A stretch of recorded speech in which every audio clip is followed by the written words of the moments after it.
tardes, bienvenidos. Feliz martes, qué lindo estar acá. Esto es Médico de Familia, un programa en el cual tratamos de generarte información para que vos en casa la elijas y digas qué puedo modificar, qué puedo cambiar. Y todo te lo damos con mucha tranquilidad, con tranquilidad y paz. Y a través de pequeños, grandes cambios. Porque sabemos que todo de golpe no vas a cambiar. Entonces, si cambiamos de a poco, el impacto que va a tener es mucho mayor. Pero lo más importante para nosotros, de corazón a corazón, como el antiguo médico de familia, ese que se sentaba en tu casa o en la casa de tu abuela, tenía la palangana preparada con agua caliente y la pañoleta, o simplemente el que hoy tiene un poco más de tiempo y te puede escuchar, nuestro objetivo es estar en tu casa, como estamos ahora, dentro de la cocina, del comedor, del dormitorio, pero también que vos estés cerca nuestro. Y la tecnología nos permite estar muy cerca. ¿Quién es la encargada diariamente de decirte dónde nos tenés que escribir? Nuestra querida Verónica Castañares. Hola, Vero. Hola, Doc. Buenas tardes. Bienvenidos a todos. Ya estamos listos. Queremos recibir muchos mensajes, pero muchos. Estamos en todas las redes sociales. En TikTok, en Instagram, en Facebook. En Instagram tenemos las historias ahí con información, con alguna pregunta. No se las pierdan. ¿Cómo tienen que hacer? @medicofamiliac9. Con ese usuario estamos en todas las redes. Ahí no falla. Así que ahí los esperamos. Tal vez no te llevas bien con las redes y la consulta no la podés dejar. Y en pocos minutos voy a empezar a responder preguntas en esta pantalla. Pero ¿dónde las dejás? La podés dejar en nuestro correo electrónico. ¿Cuál es el correo, Vero? Lo armamos especialmente, es muy fácil. medicodefamilia@canal9.com.ar. Ponen esa dirección en el correo electrónico, mandan la pregunta, la foto, lo que quieran.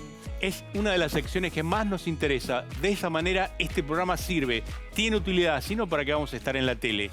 Hoy es martes, llegan los científicos, llega ella, la número 1, la psicóloga más importante, pero tenemos un invitado muy especial que hace mucho que quiero hablar con él y realmente me interesa muchísimo. Vamos con Analía Garril. Analía, ¿cómo estás? Hola, buenas tardes. ¿Vas a toser? Tengo miedo de toser, perdón. ¿Cómo estás, Ana? Bien, los extrañé un montón. ¿No viniste la semana pasada? No, y porque estaba complicadita con esto. Bueno, me alegro Ya estamos bien. que estés mejor. ¿Cómo estás? Bien. Gracias a Dios. ¿Qué tema traes hoy? Hoy vamos a hablar de incertidumbre. Epa. Parece que el momento para hablar de incertidumbre. Parece que sí, ha sido pedida como un tema para este momento, pero no vamos a tocarlo no solo con lo que nos está pasando como país y como sociedad, sino que nos pasa con la incertidumbre a cada uno de nosotros en distintos momentos que nos toca. ¿Cómo la definís? Y es esa sensación de que lo que se viene es incierto, de que uno no tiene certeza de lo que va a venir. Y se une mucho en lo psicológico a esta necesidad de control. Como que nuestra mente está muy tranquila cuando puede controlar y prever y manejar los riesgos. Y cuando algo nuevo aparece, que nos desestabiliza como ese plan, nos pone muy mal, nos genera mucho miedo. Y cuando aparece el miedo, bueno, ahí se nos llenó el cerebro de un montón de sustancias que no nos dejan ver bien. Pues sabés que en este momento es muy importante lo que va a contar Analía, en realidad, porque es real. Hay mucha gente que tiene muchísima incertidumbre, sí. Pero también puedes tener incertidumbre en el amor, incertidumbre en tu trabajo, lo que pasa o el futuro de la vida. Eso que no tenés certeza de lo que va a pasar, ¿no? Y realmente vivimos de la mano de la incertidumbre, porque nosotros hacemos muchos planes, pero la vida es otra cosa, que nos va saliendo, entonces no nos metemos mucho ahí, pero la verdad es que sabemos vivir con incertidumbre. Quédate porque es muy importante. Si tenés algún tema de esto, no lo puedes perder. Entrá a Médico Familia C9, dejanos tu mensaje, dejale la consulta a Analía. Un temón, Analía. Buenísimo, me encanta. Bueno. Tengo un placer, hacía mucho que lo quería conocer, hacía mucho que quería charlar con él. Es el licenciado Sergio Britos. Sergio, ¿cómo estás? ¿Cómo te defino? Sos licenciado en nutrición, es director del Consejo de Alimentación, de Políticas Económicas. Fantástico lo que hacen. Bueno, te agradezco. Trabaja una barbaridad. Te lo voy a contar porque para que sepa quién es. Trabaja mucho en lo que comen los argentinos, cómo se alimenta, cómo comen los niños. Ahí tenés atrás su currículum de cómo él es fantástico. Bueno, te agradezco. ¿Cuál es el tema de hoy? Bueno, hoy el tema que traemos tiene que ver con uno de los últimos estudios que realizamos y que todavía seguimos trabajando en ello, y se refiere a la alimentación de los chicos más chiquititos de entre 6 y 12 meses de edad. Es un momento de la vida de sumo equilibrio, digamos, si bien la alimentación saludable debe practicarse a lo largo de todo el curso de vida, la realidad es que ese momento crítico entre los 6 y 12 meses de edad requiere un equilibrio muy finito entre los diferentes componentes alimentarios, la lactancia materna por un lado, los alimentos que empiezan a ofrecerse a los bebés en ese momento. Así que bueno, de eso vamos a charlar. Te hago 2 o 3 preguntas antes de después charlar mucho más largo. Vamos a charlar un poco de un estudio fantástico que presentaron en el Congreso Argentino de Nutrición en Mar del Plata la semana pasada, que contó Joaquín, que estuvo ahí. Leche de vaca, ¿por qué no? ¿Por qué sí? Parece que hay todo un halo con el tema de la leche de vaca y la lactancia. Todo el mundo sabe, pero la realidad de la vida te hace que tengas que pasar a leche de vaca rápidamente a veces. A veces sí. A ver, digamos, creo que es importante una y otra vez reforzar el mensaje acerca de la importancia de la lactancia materna en el primero y segundo año de vida.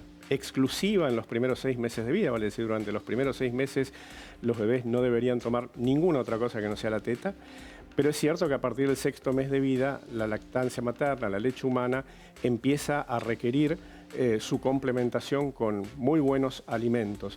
Y ese es el momento en el que muchas veces, por diferentes razones que podemos hablar acerca de ellas, empieza a decaer la lactancia materna, el ofrecimiento de leche humana, y ahí nuestras propias guías oficiales, las guías de práctica clínica sobre alimentación complementaria, que fueron difundidas por el Ministerio de Salud hace un poquito más de un año, plantean que solo en los casos en que muy justificadamente los niños y las niñas no sean alimentados con leche humana, primero, las leches de fórmula, como en algunos lugares se las conoce, o las fórmulas infantiles son la primera opción, y solo en casos de emergencia, como segunda opción, la leche de vaca, por una serie de factores que tienen que ver básicamente con las diferencias en la composición nutricional, en este momento, como decía, muy crítico, que tiene que ver con el crecimiento y con el desarrollo de los niños. Vos me vas a decir, ¿cómo hago yo si tengo mi hija, que tiene mi nieta, que tiene 6 meses, y tiene que empezar a trabajar y se tiene que mover y por ahí no tiene la cantidad, el dinero suficiente como para comprar una leche complementaria? Es muy complejo, es una situación. Sí, sí. Vamos a tratar de ayudar hoy a aquella persona que nos está escuchando de cómo podemos hacer. Sergio, te agradezco muchísimo que estés en Médico de Familia. Para nosotros es un gusto. Tratamos de mantener siempre un equilibrio y traer a los mejores referentes del país en cada tema. Gracias a vos, Jorge. El científico mejor divulgador de la República Argentina, el que mejor divulga, el que mejor habla, el que me hace entender toda la ciencia lo más fácil posible. Fabricio Ballarini, ¿cómo estás? Bien, me da mucha vergüenza y sé que es mentira, así que me quedo más tranquilo. No es mentira, no es mentira, es verdad, vos sabés que es verdad. Te ama la gente que está acá. La gente que ve Médico de Familia dice, es el número 1. Hay mucha gente que me manda lindos mensajes, bueno, pero no, soy uno más y intento hacerlo mejor. ¿Qué vas a contar? ¿Qué me vas a contar hoy? Voy a hablar del amor en ¿Del adultos. amor? En adultos y en adultos mayores, pero en 3 componentes distintos que raramente se combinan. Y uno tiene que ver con el amor entre las distintas generaciones. Estamos viviendo en un momento en la humanidad muy zarpado, que es el único momento en la historia de nuestra especie que los adultos mayores estuvieron más o están más aislados. Si uno se empieza a dar cuenta, ve que los jóvenes se juntan con jóvenes, los adultos se juntan con adultos y los adultos mayores casi siempre están en soledad. Entonces voy a contar los beneficios para todas esas generaciones de fortalecer esos lazos. Estamos diseñando ciudades, configuraciones sociales, redes sociales, vías de comunicación para nichos etarios. Y eso interfiere muchísimo en la salud mental tanto de las personas más jóvenes como en las más grandes. Así que una es el amor entre nietos, abuelos, tíos, padres, personas de distintas edades. Me encanta el tema porque si yo te puedo decir el amor filial, padre-hijo, es diferente al amor fraterno entre hermanos. totalmente diferentes. Pero antes las ciudades, la composición de las ciudades, las cuestiones edilicias, hacían que los abuelos, los tíos, las personas más grandes convivan por mucho más tiempo. O sea, y eso pasó casi en toda nuestra historia de la humanidad. Estamos viviendo un momento completamente distinto. Después te voy a decir, como las personas cambian esa configuración, estamos observando que los adultos mayores llegan a esa adultez solos. Mucho más solteros como en ningún otro momento de los últimos registros. Entonces, vamos a ver cuál es el bienestar en los distintos grupos. En las personas que están casadas, en las personas que están convivientes, adultos mayores, en las personas que empiezan a tener citas, que antes no sucedía, por Tinder, por aplicaciones, por vínculos, y las personas que están solas. ¿Tenés datos del Tinder en personas mayores? Sí. Sí. Tengo datos hasta familiares, te podría decir, muy cercanos. Y después, por último, de hecho las columnas yo las baso casi de forma autorreferente, de situación casi anecdótica. Y después, por otro lado, me gustaría hablar de ese amor que tenemos, digo, cómo formamos redes de contención dentro de las parejas, porque hay un tipo de amor que es el amor por compasión, ¿sí? O sea, brindarme hacia el otro. Y la gran pregunta que tiene la ciencia en estas áreas son las parejas de personas añejas, o sea, de adultos mayores, cuando una persona necesita más de la otra. Y cómo ese amor por compasión si debilita o no la salud mental de la persona que está brindándose. Me encanta. 3 temas, gracias. Me encanta. Vamos a la trivia del día de hoy. Sabés que nos encanta jugar, que nos encanta que vos pienses. Hoy te voy a contar algo. ¿Cuál es el músculo más pequeño que tiene? Lo voy a decir Vero mejor. Está buenísima la pregunta que preparamos hoy. Me encanta. La verdad que vas a escuchar nombres de músculos por primera vez en tu vida. O decime si los conocías. Mira, ¿cuál es el músculo más pequeño del cuerpo humano? ¿El tríceps, el estapedio o el sartorio? ¿Escuchaste bien? Ahí está la trivia en el 9.com.ar, las 3 opciones sin googlear. Hay que arriesgar. Te voy a contar después y te voy a poner una placa, una imagen en 3D para que sepas dónde está el músculo más pequeño que mide 1 centímetro, pero hace mover un huesecillo que es muy, pero muy importante. Vamos a un ¿sabías qué? Un malas costumbres es como una parte muy importante del día nuestro es lavarse los dientes. Pero ¿te los lavas correctamente? Miremos. Malas costumbres. Lavas tus dientes inmediatamente después de desayunar. ¿Terminás de comer e inmediatamente cepillás tus dientes? Cuando comemos o bebemos, generalmente el ácido inunda nuestra boca. Si cepillás los dientes al instante después de ingerir alimentos, evitás que la saliva neutralice el pH y raspás el esmalte alterado por el ácido. La gente que cepilla sus dientes dentro de los 20 minutos siguientes a comer o beber, especialmente gaseosas, pierden más dentina, la capa debajo del esmalte, que aquellos que esperaron más tiempo antes de lavar sus dientes. Por eso es importante que después de terminar una bebida como jugo, gaseosa o vino, bebas un vaso de agua y al menos esperes 30 minutos para cepillarte los dientes. Así, la saliva neutraliza los ácidos y remineraliza el esmalte. Lo más importante que se debe recordar es cepillarse todas las mañanas durante 2 minutos completos. Esto remueve las bacterias, los ácidos y la placa que se acumula en la boca durante la noche. Además, ayuda a eliminar el mal aliento. Es una mala costumbre, pero insistimos constantemente en el tema del lavado de dientes. Los cardiólogos sabemos que tienen una relación, aunque te parezca loca, que es esa relación que existe entre la dentadura y tu corazón. Vamos a una de las partes que más me gusta de Médico de Familia, que es el consultorio. Vamos a responder preguntas que vos enviás al mail que diariamente te dice Vero. Sí. Primera pregunta, Vero. A medicodefamilia@canal9.com.ar. La primera pregunta es la de Ana, que dice: escuché una recomendación sobre una medicación nueva para colesterol que reemplaza la rosuvastatina, porque no perjudica tanto a los músculos del paciente. Pregunta, ¿me podrían repetir el nombre de la droga? Ana, la droga se llama ácido bempedoico. Se presentó este año en el Congreso Argentino de Cardiología. Actúa en un estado previo a lo que actúa la rosuvastatina. Pero la rosuvastatina es una medicación extraordinaria para el tratamiento del colesterol elevado. Y en muy pocos pacientes da mialgia, que son dolores musculares, y generalmente lo da a nivel de los músculos de las piernas, pero la realidad es que es muy poco frecuente. Lo que yo te sugiero, como digo siempre, sabé que este es un consultorio, un simple programa de televisión y nuestra idea es recomendar, guiarte, pero siempre la última palabra la tiene tu médico cabecera. Para nosotros eso es realmente muy importante. El ácido bempedoico actúa, es nuevo, es una medicación nueva que se utiliza para el tratamiento del colesterol elevado, para aquellas de colesteroles elevados que son resistentes, dislipemia resistentes a los tratamientos, y para el caso tuyo, si realmente la rosuvastatina te genera dolores musculares. Vamos a la próxima, Vero. Próxima consulta de hoy, Doc, es la de José de Belgrano, que dice: mi consulta es por un familiar de 90 años que desde hace tiempo ha ido perdiendo peso aún cuando se alimenta bien. ¿Por qué le sucede eso y cómo lo puede revertir? A medida que crecemos, nuestros sistemas de nuestro organismo, de equilibrio, van perdiendo ciertas habilidades y hacen que en general las personas mayores tengan menos apetito, tengan menos masa muscular, estén menos entibados, hasta problemas de la dentadura que hacen que no coman correctamente. Lo que yo te sugiero es que consultes a tu médico clínico, que consultes a tu médico de familia, que él determine si tiene algo más de lo que yo te estoy contando. Hay suplementos de alimentación para las personas mayores que son muy útiles, pero esa indicación te la tiene que dar tu médico cabecera. Pero tranquila, tiene 90 años, está lúcido, está bien, está perfecto, solo está perdiendo un poco de peso. Si no hay una causa mayor, con una suplementación y con insistir en la alimentación no va a tener problemas si es lo que vos me estás contando.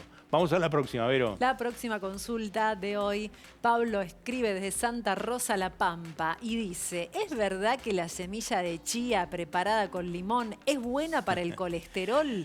¿Qué me aconsejan? No sé si es buena para el colesterol preparada con limón. Lo que yo te puedo contar es que la semilla de chía tiene un ácido graso que es el omega 3. El omega 3 es un componente, más vitaminas, el omega 3 es un componente muy útil para tres cosas para los cardiólogos. Alteración en la agregación plaquetaria, cuando las plaquetas se juntan, se apelotonan y se puede tapar un vaso, trabaja para eso y tiene una vasodilatación, el omega 3. Y la chía, si no recuerdo con precisión exactamente, el 64% de la chía tiene omega 3, un 64%. La puedes comprar en capsulitas, pero yo te sugiero que compres la chía, agarrá el palo de amasar, un palo, rompe la chía, rompela y se la agregás a la ensalada o al jugo que vos quieras consumir. Vamos a la próxima, Vero. Creo que es la última, consulta, ¿no? A ver, sí, me parece que sí. Delia dice: tuve herpes zóster, ya no tengo las ampollas, pero sigo con mucho dolor. ¿Qué puedo tomar o qué tratamiento me recomienda? Mira, el tema es la realidad. Se llama neuralgia herpética. Con el tema del herpes zóster, todos aquellos que han tenido varicela, como es lo que estamos acá, queda latente el virus y a veces por problemas de inmunidad o porque tenemos alguna alteración en nuestras defensas, puede reaparecer el virus de la varicela en forma de herpes zóster. Hoy por hoy existe una vacuna que es de mucha utilidad, que una de las efectividades que tiene es disminuir la neuralgia herpética, que es ese dolor que queda en los caminos que tienen los nervios.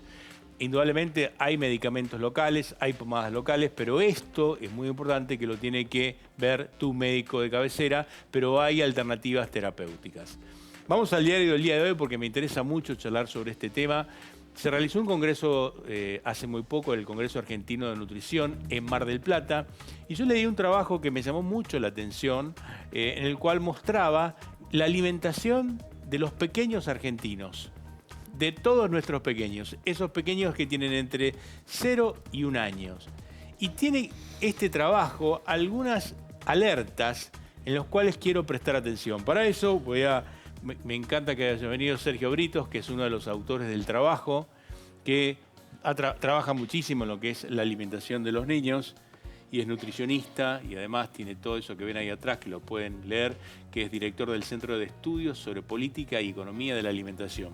Sergio, ¿cómo estás? Muy bien, Jorge. Gracias un gusto por venir a tu programa.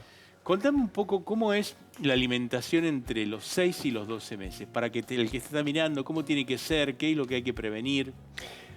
Mira, a ver, yo siempre digo, en los primeros 2 años de vida, para empezar poniendo esto en contexto, los famosos 1000 días de vida, suceden 4 cosas que no vuelven a suceder nunca más en la vida. Nunca se crece como se crece en ese momento de la vida, nunca se desarrolla tanto el cerebro y la futura inteligencia de los niños y las niñas, nunca se desarrolla con la robustez que sucede en ese momento de la vida el sistema inmunológico, y a la vez también es el momento clave para aprender a gustar los buenos alimentos. Entonces, todas esas cosas ocurren en la medida en que en ese momento clave de la vida se guarde un equilibrio muy preciso, muy finito en la alimentación de nuestros niños. Eso lamentablemente no ocurre, como tampoco ocurre en los años posteriores. Los patrones alimentarios de la población argentina, por cierto, son muy poco diversos y con muy poco equilibrio en cuanto a la conformación. Somos aburridos para comer, ¿no? Comemos siempre Somos aburridos. Fíjate que los países, por ejemplo, que tienen más variedad en su alimentación, mezclan, combinan 90, 100 alimentos a lo largo de un mes. Nosotros los argentinos 40, 50. ¡Qué buen dato! O sea que los argentinos solamente combinamos 40 alimentos por mes. Aproximadamente. Obviamente en los niveles socioeconómicos más elevados hay más alimentos, pero siempre menos que en los países con alimentación más diversa. Y basta, muchas veces lo hago con los propios alumnos. Les digo, bueno, vean en sus propias casas cuántas veces comemos de distintas formas, pero terminamos comiendo milanesa, con la misma ensalada, con las mismas papas fritas, y vuelta a la milanesa, y un poco al asado, y vuelta a la milanesa, digamos, pero terminamos comiendo... No es por una cuestión económica, ¿no? Es una cuestión cultural de costumbre, creo, ¿no? Se mezclan muchas cosas. Yo creo que hay una cuestión cultural, tenemos una alimentación muy inelástica y muy centrada en muchos alimentos feculentos, panificados, carnes y más carnes. Y por otra parte, obviamente, la cuestión socioeconómica influye mucho. En los últimos años, los mejores alimentos han crecido en sus precios por encima del crecimiento de los alimentos más excedentarios o de los alimentos menos nutritivos. Te hago una pregunta que por ahí vos la has estudiado. ¿Comer bien sale caro? Para ver, lo digo vos que estás en casa, ¿no? ¿Comer bien sale caro? Depende cuál sea la vara con respecto a qué es no caro, ¿no? Digamos, si uno lo mira respecto del costo de la canasta básica de alimentos, por ejemplo, comer bien obviamente es por lo menos un 40% más caro que la canasta básica de alimentos. Pero creo que la buena noticia, y me pareció muy interesante lo que planteabas al principio, nosotros en CPA lo planteamos siempre, los cambios deben ser pequeños y progresivos, digamos, nunca es útil pensar en cambios drásticos de un momento para el otro. Entonces, y de hecho hace un mes atrás, una integrante del equipo de CPA presentó en el Congreso Latinoamericano de Nutrición que se hizo en Ecuador, un trabajo en el cual mostramos de qué manera reemplazando o disminuyendo los consumos de los alimentos que hoy en día en Argentina son vectores, son fuentes de excesos dietarios, identificamos 20 estrategias, 20 alternativas para disminuir esos excesos, mejorar la calidad de alimentación y a la vez, si eso se pudiera hacer de forma adecuada, correcta, eso generaría un ahorro de aproximadamente un 11-13% en el costo de la alimentación. Para el que te está escuchando en Tucumán o en Santiago del Estero, dame 3 o 4. Comemos muchísima carne, sobre todo carne roja en Argentina. Comemos más del doble de lo que deberíamos comer y aún en los niveles sociales de más bajos ingresos se come mucha carne. Después podemos hablar de la calidad de la carne que comemos, pero se come mucha carne. Con lo cual, disminuir el exceso de consumo de carne en Argentina desde ya es una fuente potencial de ahorro importante en el presupuesto de la alimentación. Pero a la vez reemplazar algunas de las preparaciones en base a carnes por preparaciones en base a legumbres. Las legumbres son alimentos... Poroto, garbanzo, lenteja. Poroto, garbanzo, lenteja, arveja, soja. Son alimentos de muy buena calidad nutricional, de una excelente calidad desde el punto de vista proteico y que cuestan una cuarta parte o menos de lo que cuesta un corte medianamente razonable de carne vacuna. Obviamente, me podrás decir y mucha gente podrá decir, bueno, pero no estamos acostumbrados a comer porotos, lentejas todos los días. O no pero tengo el tiempo de prepararme la lenteja y me es fácil ponerme un bife a la plancha, ¿no? Pero hay muchas técnicas que tienen que ver con la correcta preparación de legumbres, con el remojo previo, con la activación previa, que permitirían un uso muy variado, digamos. Yo hasta he comido budines y bizcochuelos a base de legumbres.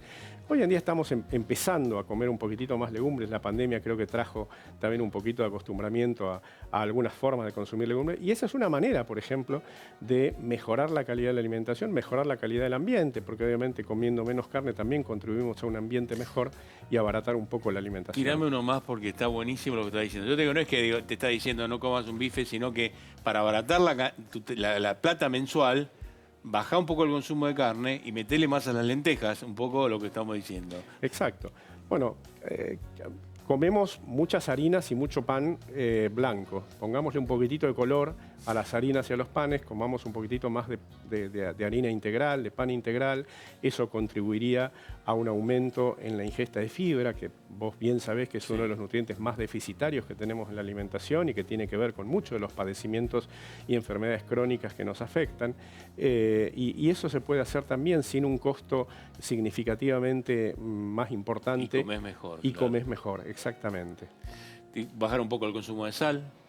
Bajar un poco, por supuesto, el consumo de sal, bajar el consumo exagerado de azúcar que tenemos. Vos sabés que en Argentina la primera fuente de consumo de azúcar, obviamente, casi todo el mundo, seguramente si uno se lo pregunta diría lo mismo, son las bebidas azucaradas. Pero la segunda fuente de ingesta de azúcar en la dieta argentina es el mate. El mate dulce, el mate azucarado. ¿El mate dulce? Exactamente. Somos el país de América Latina que consume más cantidad de mate azucarado y es la segunda fuente de ingreso de azúcar, mucho más, por ejemplo, que las galletitas dulces, que las golosinas, que las facturas. En Mendoza, donde estés, a ver, bajemos un poco el tema del mate con azúcar. Sí, Vero, ¿para qué vamos? Ponele cascarita de naranja, ponele otra cosa, no le pongas azúcar. No, claro. O stevia, que utilizamos También muchísimo. una hojita de stevia. O si vos mirás, nosotros hemos hecho varias investigaciones en comedores escolares de diferentes provincias en Argentina. En los comedores escolares, 5 millones de chicos aproximadamente comen todos los días en los comedores escolares de Argentina. Y una buena parte de ellos desayunan en las escuelas. Y una de las estrategias que con muy buena voluntad, porque hay que atreverse a cocinar en la escasez de muchas de nuestras escuelas, muchas veces se le agregan para que el chico esté saciado cantidades enormes de azúcar al mate cocido, ¿no? Es agua azucarada muchas veces. Acaba ¿no? de decir algo fantástico. 5 millones de chicos comen en la República Argentina en colegios. El desafío de darle comer a esos 5 millones.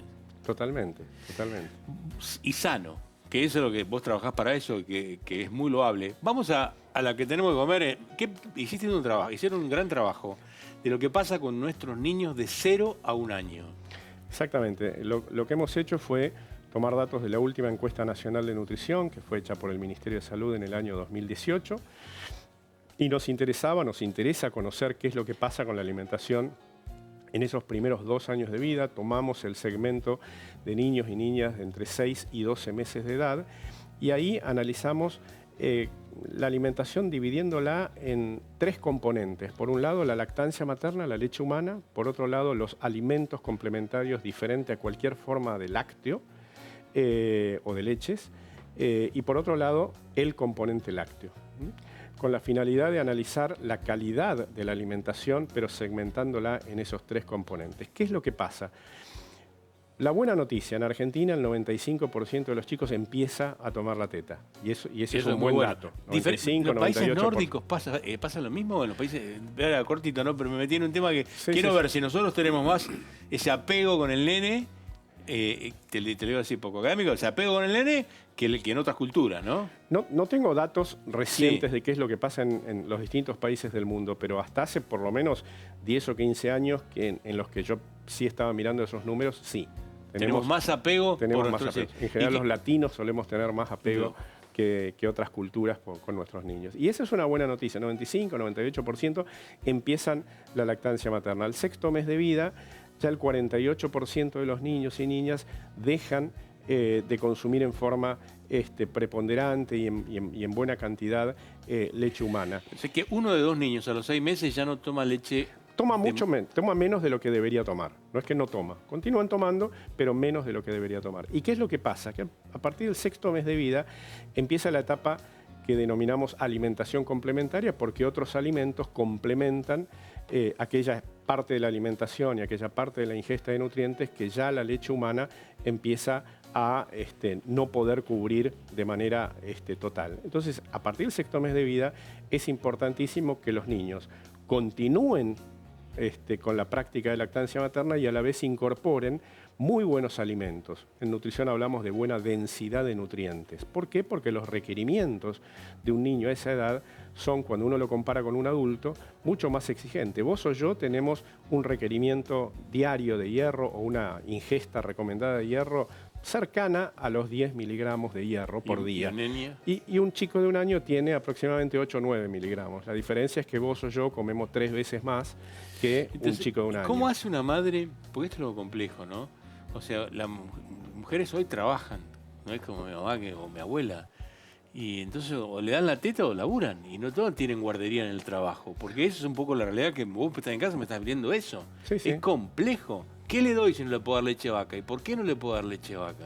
Bueno, ¿Por qué no le puedo dar leche de vaca? Otra buena noticia que también está creciendo, menos de lo que uno quisiera, pero está empezando a generalizarse, es la existencia en muchos ambientes laborales de lo que se denominan espacios amigos de la lactancia. Es decir, esos espacios en donde la madre puede extraerse leche para dejarla en su casa durante el tiempo que está trabajando y que los chicos, aunque sea con biberón, pero continúen tomando la leche de su madre.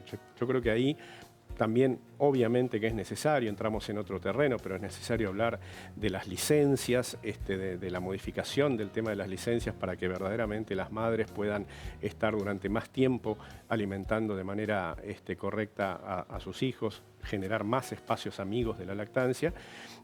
Pero de todas maneras, y cuando razones justificadas o la propia decisión de la madre hagan que la lactancia decaiga, bueno, ahí nuestras propias guías de práctica clínica en materia de alimentación complementaria, que son guías oficiales, elaboradas y difundidas por el Ministerio de Salud, plantean dos opciones. Dos opciones cuando la lactancia decae. La primera opción son lo que en muchos lugares se denominan leches de fórmula o fórmulas infantiles. Perdona que la ignorancia, como Carrero, sí. ¿Qué es una leche de fórmula? Son las fórmulas infantiles, lo que en algunas ocasiones se denominan leches, en polvo? Leches maternizadas. Hay en polvo y hay fluidas, ¿no? Hay de las dos variantes. ¿Es accesible? Mirá, te hago una pregunta importante. Bueno, a ver, el tema de la accesibilidad tiene dos respuestas. Obviamente el costo, si uno va y la compra, el costo es muchísimo más caro que una leche de vaca. Pero en Argentina desde hace 2 años tenemos una ley, si la memoria no me falla, la 27611, hay una ley buenísima, que es la ley de los 1000 días, la famosa ley de los 1000 días, que establece la provisión pública de alimentos, así dice la ley, leche y alimentos para un crecimiento y desarrollo saludable de los niños hasta el tercer año. Es muy importante lo que está diciendo. Es muy importante. O sea, si vos tenés un niño menor de 2 años, hay una ley que te dice que podés darle leche de fórmula a tu niño porque está amparado por la ley. Está, exactamente, está, digamos, todas las madres, padres de niños hasta 3 años de edad tienen el derecho establecido por la ley de recibir alimentos, no solamente leche, no solamente fórmulas. ¿Quién se los da? Bueno, está en el plan médico obligatorio, exacto. Si las personas tienen obra social o tienen acceso a medicina prepaga, esto debe ser provisto por sus obras sociales y por la prepaga, y para las personas que no tienen esa cobertura, el Estado debe proveerlo, para lo cual el Ministerio de Salud a nivel nacional adquiere los volúmenes necesarios y se entregan en cada una de las provincias. Obviamente la ley, como muchas veces sucede en Argentina, está teniendo algunas fallas en su implementación, pero es bueno recordar que existe. También es bueno recordar que todos aquellos niños y niñas que tienen algunas deficiencias congénitas muy particulares, muy específicas y que requieren alguna fórmula infantil muy específica, también la ley contempla este tipo de leches medicamentosas. Primero, no sabés la alegría que me das, porque no sabía esto y vos que estás en casa tampoco, mucha gente no lo sabía. O sea, vos tenés tu hijo con lactancia materna hasta los 6-7 meses. Vos podés después darle a tu hijo o tu hija una leche de fórmula. Sí, ahí yo, permitime, Jorge, quiero hacer la aclaración de que solamente cuando hay una razón justificada y prescripta por el médico, que de alguna manera justifica el por qué se deja la lactancia materna, solo en esos casos obra este derecho y esta provisión. ¿Qué es lo que pasa si empiezo a darle leche de vaca? ¿Qué es lo que encontraron en el estudio? ¿Excesos de...? A ver, hay 4 o 5 nutrientes que son claves en este momento de la vida. Por un lado, las proteínas y el sodio y también el azúcar son nutrientes que pueden encontrarse en exceso en la alimentación de estos niños. Parece un contrasentido porque muchas veces hablamos de la falta de proteínas, pero en verdad en el primer año de vida la cantidad de proteínas que debe recibir un niño a través de la alimentación es una cantidad que no debe excederse o excederse en mucho de la recomendación.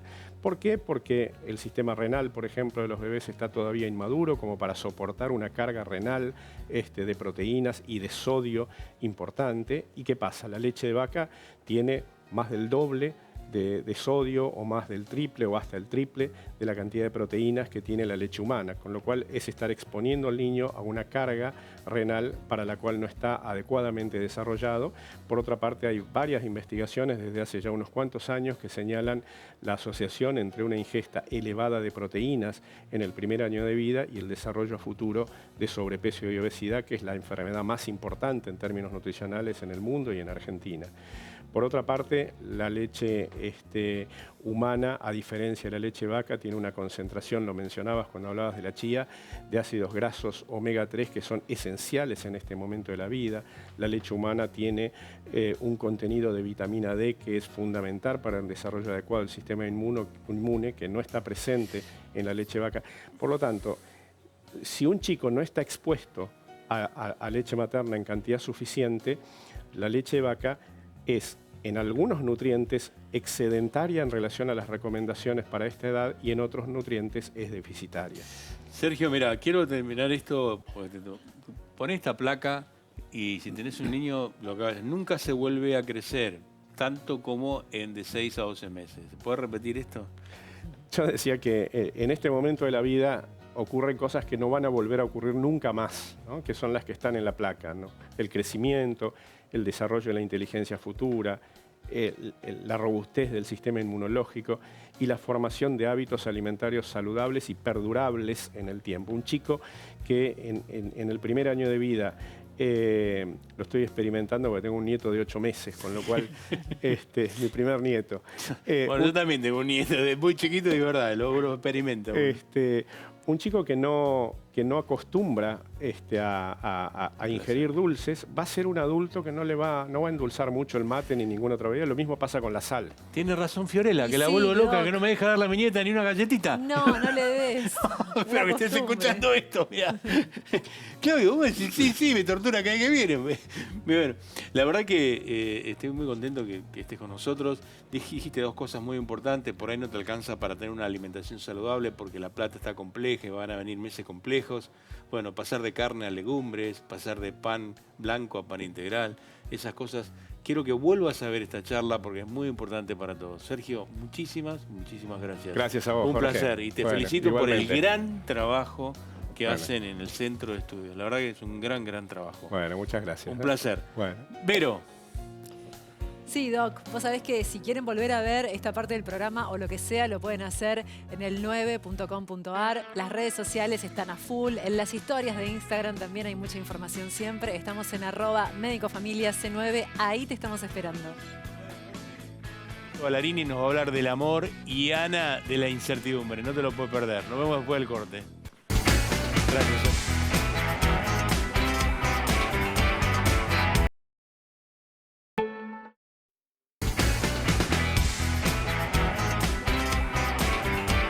Elegí Suavegom, el colchón que te conviene, por calidad y precio, no lo dudes. Para dormir bien y pagar menos, tu colchón tiene que ser Suavegom. Suavegom. Son las mayores o las relaciones filiales o fraternas.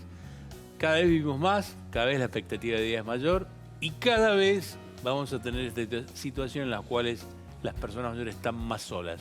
trajiste un tema, Fabricio, que me encanta. ¿Cómo lo plantearíamos? Vamos a separarlo en distintas situaciones. En principio, lo que tenemos que contar, voy a repetir algo que dije al comienzo, pero que para mí fue bastante esclarecedor y me llamó mucho la atención. Lo que plantean muchas estadísticas es que es el único momento en la historia de nuestra especie documentada en la cual los adultos mayores se encuentran más aislados del resto de las franjas etarias, más aislados de los adultos y más aislados de los jóvenes. Y eso, digo, tiene bastante sentido porque casi siempre uno comparte situaciones con personas que tienen edades bastante similares, pero también se ha fraccionado desde cuestiones edilicias hasta cuestiones de ciudades, hasta cuestiones que tienen que ver con aplicaciones, con compartir cuestiones culturales. Y de alguna manera lo que se está viendo es que estas personas empiezan a estar más solas. Y son solteras, aisladas, con las problemáticas que se pueden observar. Viudas, donde, por ejemplo, vemos en otros países, no sé, en Europa está muy tipificado la problemática de pueblos o ciudades envejecidas, donde la mayoría de las personas que viven en esas ciudades, en esos pueblos, son adultos mayores y conviven en esa franja etaria. Entonces, el primer punto que yo quería tocar es la importancia del amor, del vínculo, de las redes sociales reales, no virtuales, que se dan entre situaciones, entre personas de distintas edades. Que puede ser, obviamente, abuelo o abuela, nieto o nieta, ¿sí? Pero pueden ser entre familiares o no, entre personas comunes, de la vida cotidiana. Hay muchas experiencias en muchas partes del mundo para tratar de unir esos dos campos y los beneficios son increíbles. ¿Qué extremos? O sea, los abuelos... Abuelos con jóvenes. Pero en casos en los cuales intentar fomentarlo, hacerlo dentro de las familias, y en algunas situaciones políticas de Estado que tienen que ver con unirlos pese a no ser familiares. Te voy a contar algunos casos de ciudades que tienen universidades donde van jóvenes y en esos jóvenes van de distintas partes del país, ¿sí? Entonces tienen que sí o sí alquilar un departamento. Entonces le dan una ventaja impositiva muy alta si ese departamento es de una persona adulta mayor y conviven esas dos personas. Y se estudió ese fenómeno, lo cual es alucinante, ¿sí? Porque es una medida económica que fomenta ese cruce generacional. Vamos a ponerlo, o sea, vos vivís en Mendoza y querés venir a estudiar acá. A La Plata. A La Plata, y la abuela que vive en La Plata y tiene una habitación de más, le bajan los impuestos para que vos, que viniste de Mendoza, te instales en La Plata o acá en La UBA, más barato para ella y que convivas con ella. Convivan. ¿Cuál es la ventaja? Primero que se sabe por evidencia científica que lo que hacían nuestros abuelos, o sea, nuestros antepasados, era convivir.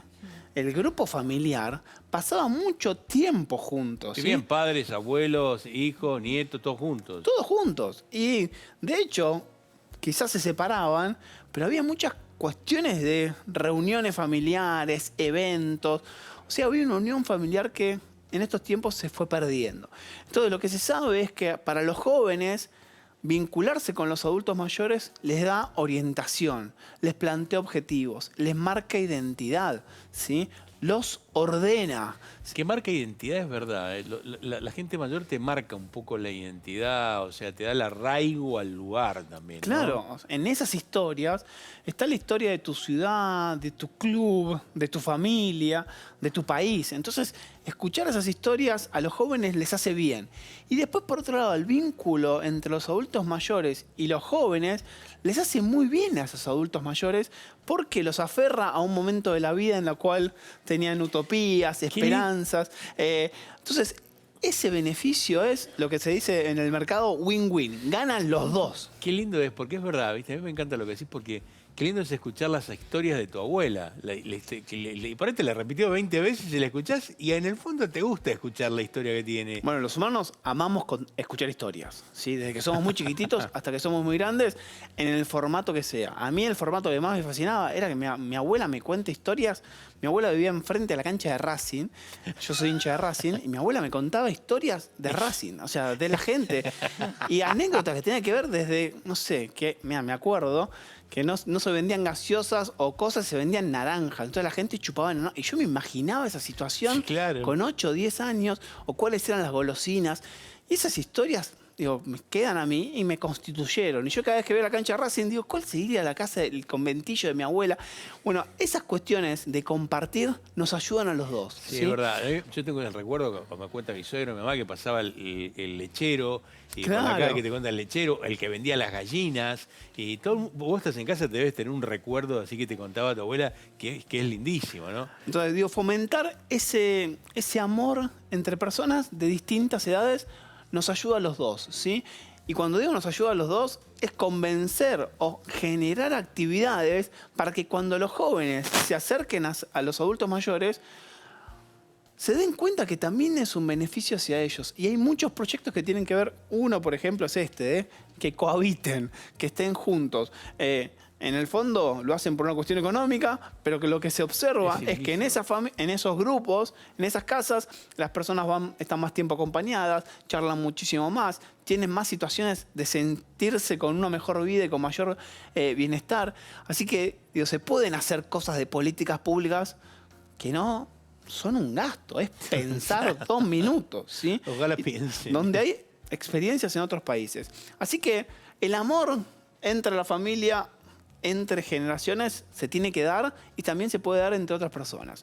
Pero vamos a hablar de el amor entre las parejas, ¿sí? También lo que sabemos es que, como vos dijiste, las personas, a medida que pasan los años, la humanidad vive por más tiempo, ¿sí?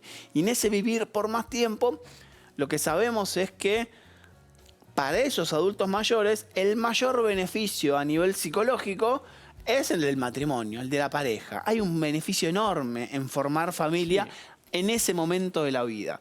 Pero también se descubrió que las personas que empiezan a envejecer en otros modelos familiares, que pueden ser viudos, pero también pueden ser divorciados, ¿sí? Que antes, generaciones atrás, no existía. No había, ahora tenés divorciados con Entonces divorciados. tenés muchas personas solas. Hay muchos solteros y muchas solteras. Entonces hay mucha evidencia científica en analizar qué pasa con 2 grupos nuevos para estos grupos etarios, que son las personas solteras que toman 2 decisiones. Una es salir, buscar citas, tener novias o novios de forma El otro día casual. fue un cumpleaños de 15, que yo lo conté, y vi una pareja nueva que tenían 75 y 75 años. No le pregunté si se habían conocido por Tinder. Pará, recién en el corte, busqué la proporción, porque no me la acordaba, y el porcentaje es altísimo. ¿En serio? Que usan, las personas que usan alguna aplicación, sea una página de Tinder para buscar citas,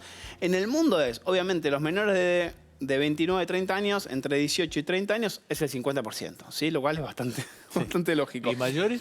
Entre 30 y 50 años, el 37%. Entre 50 y 64, el 20%. Y los mayores de 65, el 13% de la población Sí. utiliza esas citas. O sea que ya no, para ir a bailar tango o ir a bailar, utilizan Tinder para juntarse. Es Sí. increíble, es fantástico, está Entonces, muy bien. hay me más parece. probabilidades de que ocurran estas situaciones de vivir Pero vamos saliendo. al tema de juntarse. El divorciado convivencia. con el viudo o volverse a juntar. ¿Qué evidencia hay de eso? Bueno, lo que se sabía era que había un beneficio entre las personas que vivían en un matrimonio o en pareja comparado a los solteros.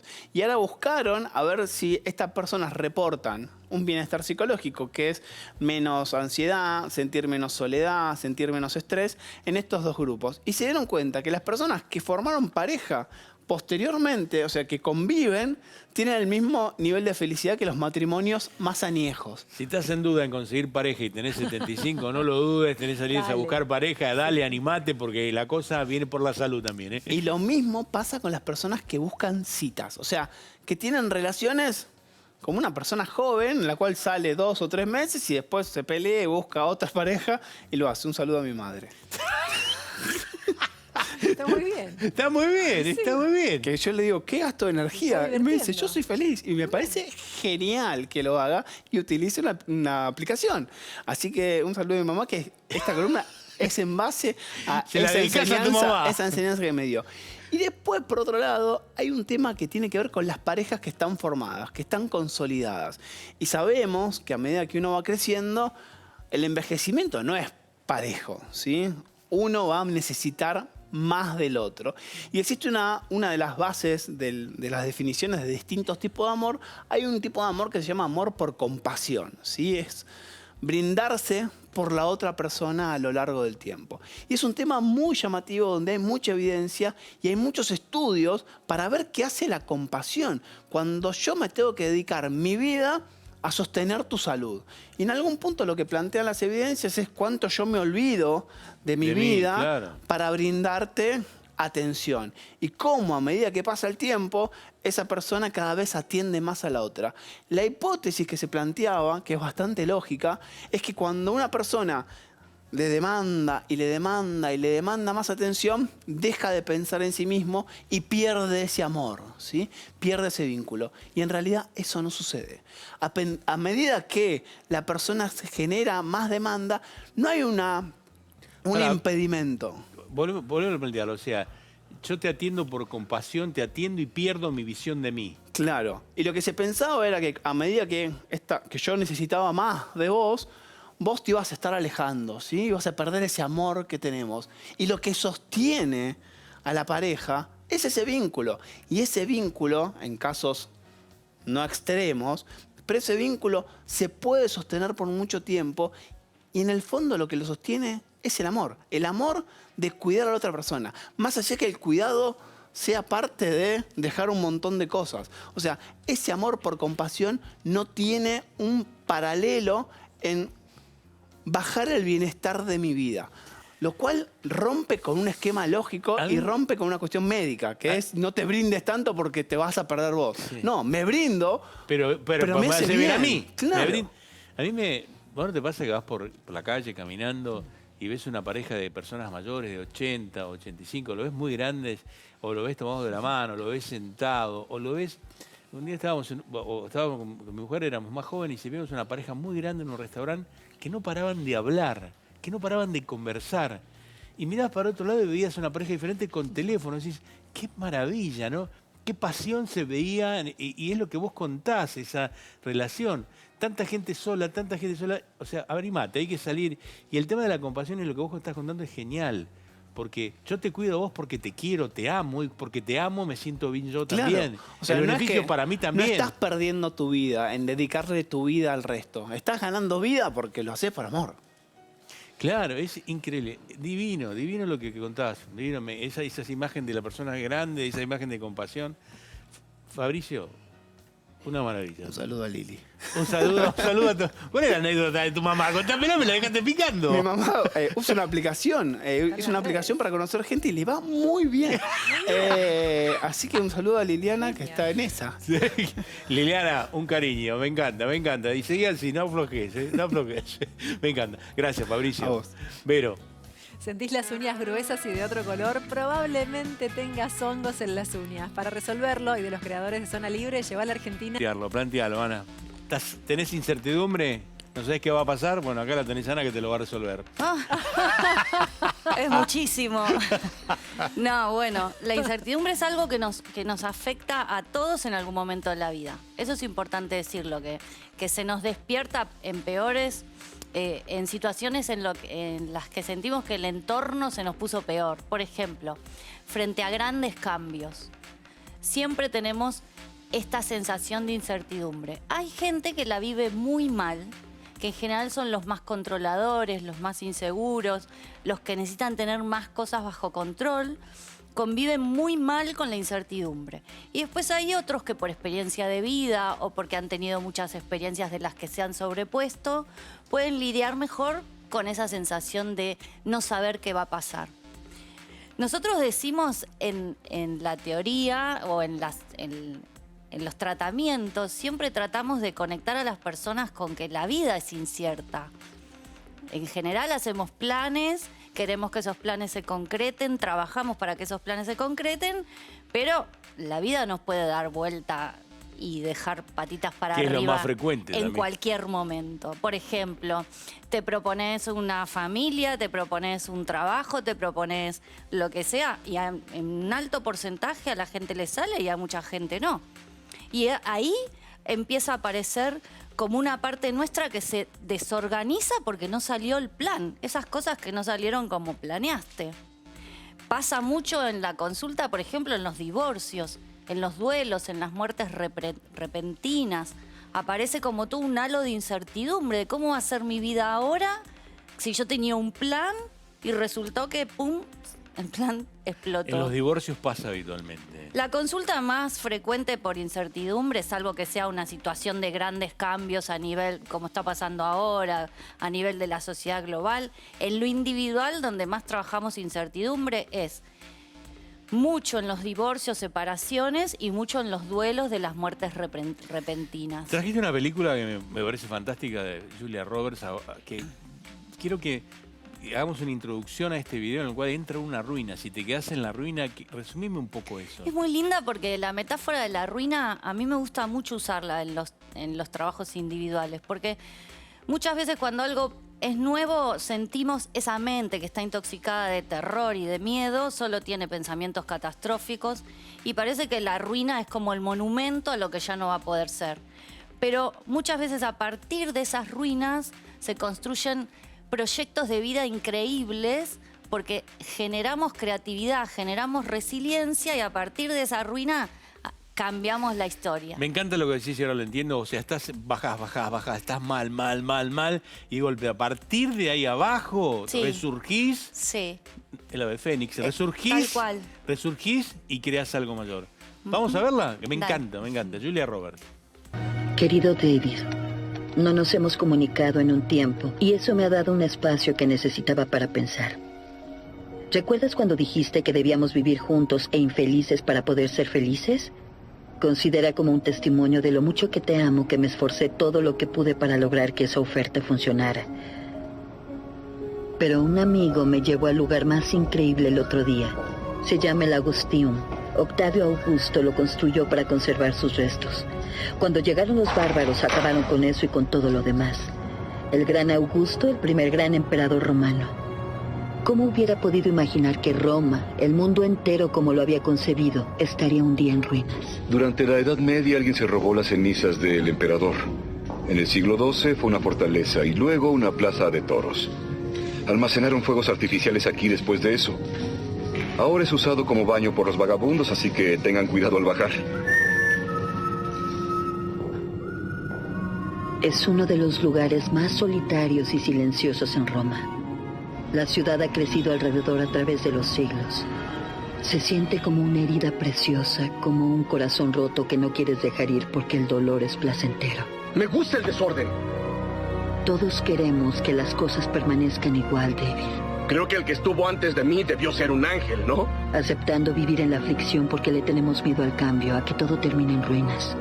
Luego vi alrededor del lugar el caos que había permanecido y la forma en cómo se había adaptado al ser quemado, saqueado y luego vuelto a construir una vez más, y me sentí tranquila. Tal vez mi vida no ha sido tan caótica. El mundo es el caótico y la verdadera trampa es atarse emocionalmente al caos. Las ruinas son un presente. Las ruinas son el camino a la transformación. Qué concepto, ¿no? Las ruinas son en el camino a la transformación. O sea, si estamos en la ruina ahora, ojalá sea el camino a la transformación.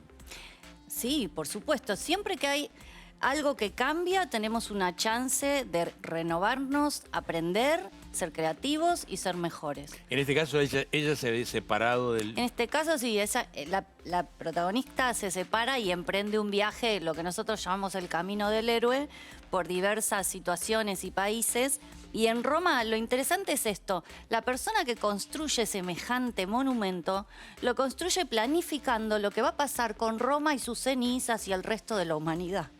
Cuando en realidad después Roma es saqueada, que no queda nada, pero en la mente de él era imposible, de un emperador era imposible imaginarse que semejante imperio iba a caer.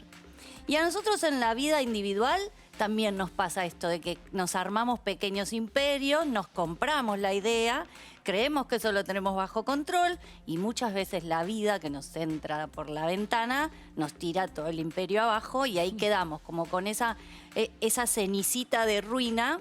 Lo que queremos compartir hoy y que es importante que hagan terapia si pueden o que lo trabajen con gente querida. Es estas estrategias para que esa ceniza sea, o esa ruina sea, tu piedra fundamental para lo nuevo. No dejar que el cerebro cuando pierde algo se pone catastrófico. Te empieza a decir que nunca más vas a estar como antes, que ese era el mejor plan, esa era la mejor pareja, ese era el mejor trabajo. En general, nuestro cerebro, si lo dejamos solito, va al pensamiento catastrófico, porque se defiende. Entonces, gestionar la incertidumbre es decir, no, momento, hay cosas que ya no están fuera de mi control, hay cosas que ya no son posibles, pero hay otras de las que sí me puedo resurgir. Mostrame esta diapo que trajiste que dice fuera de mi control, ¿no? Que, a ver si me la explicás un poco. ¿Qué es esto? Fuera de mi control, acá arriba, acá, fuera de mi control. Cuando el mundo cambia y nos lleva por delante la incertidumbre, la emoción que, digamos, llena toda nuestra mente es el miedo.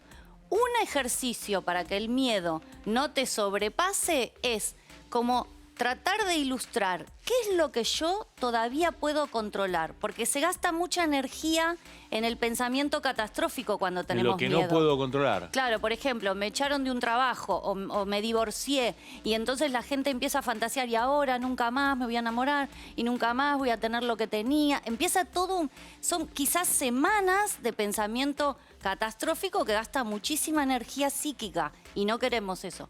Entonces, lo primero es, ¿qué depende de mí? Con la historia que tenía y la historia que tengo hoy. Es decir, el mundo cambió, pero ok, ¿qué depende exclusivamente de mí? ¿A qué le puedo poner energía en vez de al pensamiento catastrófico? Y es esto, reconocer mi límite, lo que la gente elige, si tu marido te dejó, si se murió algún familiar, si te echaron del trabajo, eso no dependía de mí. Entonces ya no tengo que poner energía en eso, sino en las acciones que tengo que hacer ahora que el mundo cambió, que sí dependen de mí. Puedo seguir manteniendo mi dieta, puedo seguir manteniendo una rutina, puedo elegir escribir, puedo elegir encontrarme con gente que me resulte de apoyo, puedo elegir rodearme de conductas sanas frente al cambio. Lo que estás diciendo es fantástico porque yo esta semana pasada hubo mucha gente que no estuvo bien y mucha gente estuvo bien con expectativas demasiado positivas y demasiado negativas. Sí. Y vos decís, no depende de uno, no depende de vos, no depende de lo que estamos haciendo, ¿verdad? Lo que estás diciendo ahora. De nosotros depende las acciones que tomamos, es decir, las elecciones que hicimos, las cosas que elegimos hacer y cómo las hicimos. Y de nosotros depende ahora trabajar, mantener ese metro cuadrado que siempre decimos, seguir trabajando con lo que son nuestros valores. Más allá de lo que pase con el contexto, porque las mayorías eligen, hay cosas que no dependen de nosotros. Sí de nosotros depende si nos ponemos activos con el cerebro primitivo a la defensiva, paranoicos, o si confiamos en lo que nos va a pasar, en lo que vamos a poder hacer con eso nuevo. En que eso que quedó en ruinas quizás dé lugar a una nueva versión de mí. El tiempo me lo dirá, no lo sabemos. Es lindo cuando uno lee sobre incertidumbre, que los científicos dicen lo que la mayoría de las personas perciben con la incertidumbre es que todo va a estar mal. Es como inherente a nuestro cerebro. Si hay algo que yo creía que era A y salió B, inmediatamente siento que va a estar mal, que va a ser terrorífico. Y la incertidumbre no es sinónimo de malo. Muchas veces un cambio de trabajo es para mejor. Muchas veces un divorcio es para mejor. Vas a conocer el mejor amor de tu vida, quizás a los 60, 50, 70, no sabemos. Pero en el momento del cambio y de la incertidumbre, la gente lo percibe como negativísimo. Sí, entonces salir... La catástrofe. La catástrofe. Salir de ahí, ¿cómo? Anotando, registrando, pensando, charlando conmigo misma y cada uno consigo mismo, anotando esto. ¿Qué estoy pensando? Si estoy pensando catastróficamente. ¿Qué puedo controlar y qué ya no? ¿Y cómo me estoy hablando para ayudarme a atravesar eso? Eso es buenísimo. ¿Cómo me estoy hablando? ¿Cómo me hablo a mí mismo? ¿No? Trajiste un video de la cantidad de pensamientos que uno tiene diariamente. Sí. ¿Lo podemos ver, Maroto? Está muy bueno. Es una charla TED. ¿Y si pensáramos que la incertidumbre en realidad es futuro, por lo tanto no existe? Incertidumbre, que no hay certeza. La mente siempre está buscando certezas. Es una herramienta que intenta protegerte y te deja donde estás. Y hoy en el mundo no te puedes quedar donde estás. ¿Por qué? Porque el mundo avanza cada vez más rápido. Así que hay que arriesgarse. Lo primero de todo, ¿la incertidumbre es deseable? Depende de cómo nos la tomemos, depende de lo que nos contemos. Recordad, somos hijos y esclavos de las historias que nos contamos. Así que, imaginaos, cuando yo me estoy diciendo easy, easy, easy, ¿es verdad que eso va a pasar? No tengo ni idea. Podría decir, easy, disfruto muchísimo de la tortilla de patatas con mi familia viendo Leones en Libertad. Ya está, ya he cambiado la realidad que voy a vivir. Así que la gran clave de la vida es darse cuenta, tomar conciencia, estar alerta para qué me cuento. Fijaos que según los estudios dicen que tenemos una media de 20 a 40.000 pensamientos diarios. ¿Cuánto tiempo te tiras contándote cosas en la mente al día? ¿Cuántas horas creéis? Te voy a dar un dato irrefutable. Desde que te levantas hasta que te acuestas. No paras de contarte cosas. Y la gran pregunta es, ¿y qué me cuento tanto rato? Porque lo que te cuentas va a marcar tu interpretación de lo que está por venir. Y eso lo cambia todo. ¿Tiene sentido lo que estoy diciendo? ¿Sí o no? Vale. Así que, ahora, la gran cuestión de todo esto es que antes veíamos, la incertidumbre, las cosas, no sabemos qué va a ocurrir. Pero ¿sabéis qué pasa? Que no está escrito, y como no está escrito, lo podemos escribir nosotros. Y poder escribirlo nosotros supone que podemos crear.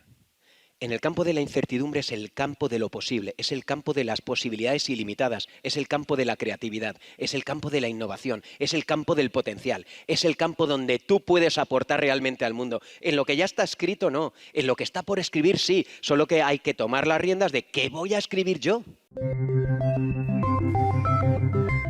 Tomar las riendas de lo que voy a escribir yo. Tomar las riendas y trabajar en equipo con el tiempo.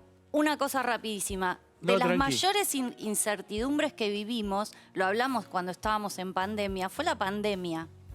Hoy nos rompió todo. La pandemia cuando llegó nos rompió nuestra vida toda, nuestras rutinas, nuestros afectos, nuestros lazos, las distancias. Y pasó algo increíble, que fue que una vez que salimos de esa parálisis inicial, hicimos cambios que incluso hoy los elegimos, seguimos trabajando virtual, se generaron unas vacunas a la velocidad de la luz. Digamos, fue un sacudón y que parecía que nos íbamos a quedar paralizados y sin embargo nos reversionamos. Yo cambié mis rutinas como muchos y me incorporé a esta rutina, no volví prácticamente a la rutina anterior. No, yo tampoco. Pero en ese momento ya charlábamos sobre editarnos y darnos tiempo de contarnos una nueva historia. Cuando la incertidumbre aparece, es el tiempo de ir para adentro, saber qué depende de mí y contarme una nueva historia. Como cuando te diagnostican una enfermedad o cuando pasa algo muy grave, es el momento de escribir cómo te va a afectar a vos ese cambio que está pasando afuera. ¿Cómo surfear? ¿Cómo pasarla bien en la incertidumbre? Buen término pusiste. Y sí, porque no la manejamos. La incertidumbre es parte de la vida. Siempre nos puede venir la vida y dar vuelta al baldecito cuando quiera. Entonces hay que aprender a nadar con ella, digamos, a jugar con las olas. Entonces, ¿cómo la surfeamos? Lo primero es aceptarla. Saber que yo hago planes, que le pongo la mejor de las intenciones, que trabajo para eso y que la vida como resultado me puede acompañar o no. Y aprender de eso. No pelearme con eso, no enojarme, sino decir, ok, de este plan una parte salió y otra parte no. Ahí ahorro mucha energía si no me peleo. También me parece muy importante decir, bueno, no depende de mí también lo que me puede llegar a pasar. Ya pasó, ya lo tengo, ya está. No sabemos cuánto vamos a vivir, no sabemos cuánto van a vivir nuestros seres queridos, no sabemos si la empresa donde trabajamos cierra. Hay cosas que obviamente no dependen de mí. Lo que sí dependen de nosotros es que tener la confianza de decir, ok, si todo esto cae, yo tengo herramientas para ir a trabajar a otro lado, para enamorarme de vuelta y si me enfermé, para curarme o lo que sea. Dice el colega, tengo herramientas para ir a trabajar a otro lado, tengo herramientas para levantarme, tengo herramientas para hacer... Yo creo que ese es el concepto que tenemos que tener en la cabeza. Tengo herramientas para surfear lo que está pasando en este momento en mi vida o lo que nos está pasando. Y por eso la incertidumbre en ese punto es positiva, porque es como que da vuelta una funda y pone todo eso a la luz. Esto, vamos, ubicar. Bien, ¿qué depende de mí y qué no? ¿Qué depende de mí? Saber cuáles son mis herramientas para navegar en las incertidumbres. O sea, cuando algo me sale mal, acordate de tu historia, acordate desde el momento uno que puedas. Pasaste a lo largo de tu vida miles de incertidumbres, desde el colegio, desde el primer novio, desde la vocación, ¿De verdad que tu cerebro guardó todos esos recuerdos donde pensabas que el mundo se terminaba y te reinventaste? Vamos, buenísimo. Centrarte en la incertidumbre cada vez que aparezca, en el aquí y ahora, como decimos siempre, y en tu mente, que tu mente es la gran contadora de historias. Si tu mente cuenta historias de terror, es muy probable que empieces a actuar como a la defensiva, como en una película de terror. Me encantó el video, 20.000 a 40.000 pensamientos. ¿Y cuántas veces nos pegamos innecesariamente? Buenísimo. Tal cual. Y la creatividad es eso, jugar todo el tiempo con tu mente con relatos positivos. Porque si vos decís, ok, esto está cambiando y no me está gustando, y lo estoy aceptando y voy a poner lo mejor de mí, ahí aparece como la chispa creativa que te resurge de las cenizas. Y esto es importante, lo que decimos siempre, rodeate de un grupo de buen humor. Sí, siempre. Nosotros somos seres sociales y lo mejor que tenemos para sacar de nosotros mismos, para conocer nuestras fortalezas, siempre está de la mano de nuestro grupo. En soledad no sabemos quiénes somos. Con un grupo de apoyo, sí. Qué importante es eso, lo de los grupos. No te vayas. Me encanta. Vos, todos los que estamos acá, y vos también tenemos herramientas para salir de la incertidumbre. Ese es el mensaje que te queremos dar hoy. Hay herramientas cada uno para salir de lo que va a pasar o de lo que te va a pasar. Vamos a la trivia, Vero. Sí, vamos a la pregunta que hicimos al comienzo del programa, que está buenísima, doctor, que además es una intriga que nos quedó durante todo el programa. A ver, escuchemos. ¿Cuál es el músculo más pequeño del cuerpo humano, Doc? ¿Es el tríceps, es el estapedio o es el sartorio? ¿Cuál es? Perdón que me metí, pero poneme la placa para saber dónde está el estapedio, porque es tan chiquitito. Es tan chiquitito, 1 centímetro, dijiste. Mirá dónde está. Esta es la oreja. Mirá dónde está. Esta es la oreja. Este es el conducto. Sí. Fíjate, acá está. Este es el tímpano. Acá está. Viene el sonido ping, acá. Sí. Acá está el estribo. Y este musculito que está acá es el estapedio. Perdón que me metí, pero si no me ponían la placa, no lo podía explicar. Fíjate qué chiquitito que es, un milímetro de medida acá. Estaba acá, puesto ahí. Nos vamos, esta máquina increíble que tenés en el centro del pecho late 100.000 veces por día, te la queremos cuidar. Y tenés las herramientas para surfear la incertidumbre. Nos vemos mañana. Muchísimas gracias.